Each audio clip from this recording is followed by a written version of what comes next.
জন্মাষ্টমীর আগের দিন দুপুরবেলা বেশ বাইরে বৃষ্টি পড়ছে।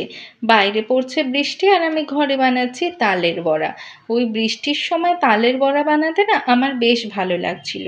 এর আগে আমি কখনো কোনো সময় তালের বড়া বানাইনি। মা বানাতো খেয়েছি ঠিকই, কিন্তু আমি নিজে কোনোদিন বানাইনি। এইবার প্রথম বানাচ্ছি। বড়াটা মোটামুটি খেতে ভালোই হয়েছিল।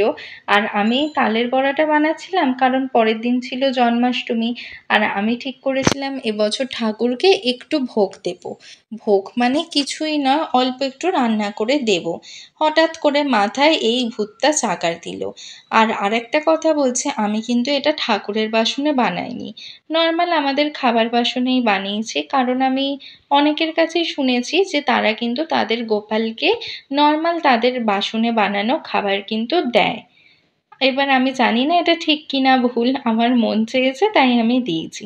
যাই হোক, এই প্রথমবার তালের বড়া বানিয়েছি। তালের বড়াগুলো দেখেই বুঝতে পারছো বেশ বড় বড় সাইজের আর কি হয়ে গেছে।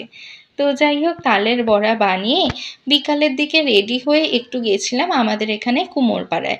ওখানে একটা গোপাল মন্দির আছে, কি যে সুন্দর কি বলবো। আর এটা পরের দিন দুপুরের ভিডিও, মানে জন্মাষ্টমীর দিন। মা এসেছে, মা মাখছে ময়দা আর আমি বসেছি আলু সেদ্ধ ছাড়াতে। এবার চান টান করে এসে আমি গোপালকে একটু খাবার দিয়ে দিলাম। সকালের দিকে কি দেব বুঝতে পারছি না, তাই কাজু কিশমিশই দিয়ে দিয়েছি।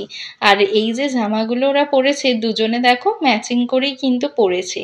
এবারে রাতে ওরা যে জামাটা পরবে সেটা কিন্তু ম্যাচিংয়ের পাইনি আমি। তো ওদের একটু খাবার দিয়ে তারপরে তো আমি ভেজে নিচ্ছি এখানে গরম ফুলকো ফুলকো লুচি।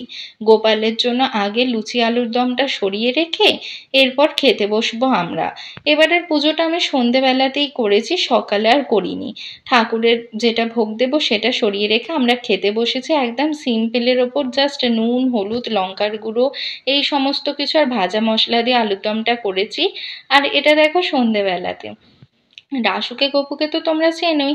আর এখানে দেখো আমাদের পাশে যে দিদি থাকে তার একটা পুচকি গোপাল এসেছে আমাদের বাড়িতে। কারণ দিদিদের অসৌচ চলছিল তাই ওকে দিয়েছে জন্মাষ্টমীর জন্য। এই গোপালটা কি সুন্দর না বলো, কি সুন্দর দোলনা দেওয়া যাচ্ছে। আর এখানে ওদের জামাটা কেমন হয়েছে বলো, আমার তো ওকে দেখে এত ভালো লাগছিল কি বলবো। আর এখানে দেখো আমি তালের বড়া যেটা আগের দিন বানিয়েছিলাম সেইটা, মুগের লাড্ডু, নারকেল নাড়ু, লুচি, আলুর দম, দই এই সমস্ত কিছু আর মাখন আর ক্যাডবেরি দিয়েছিলাম। এইটুকুই এবারে আমি আয়োজন করেছি। আর এইখানে ঠাকুরকে দেখো সব ফুল দিলে কি ভালো লাগে না, তাই একটা ছোট্ট ভিডিও করে রেখেছি।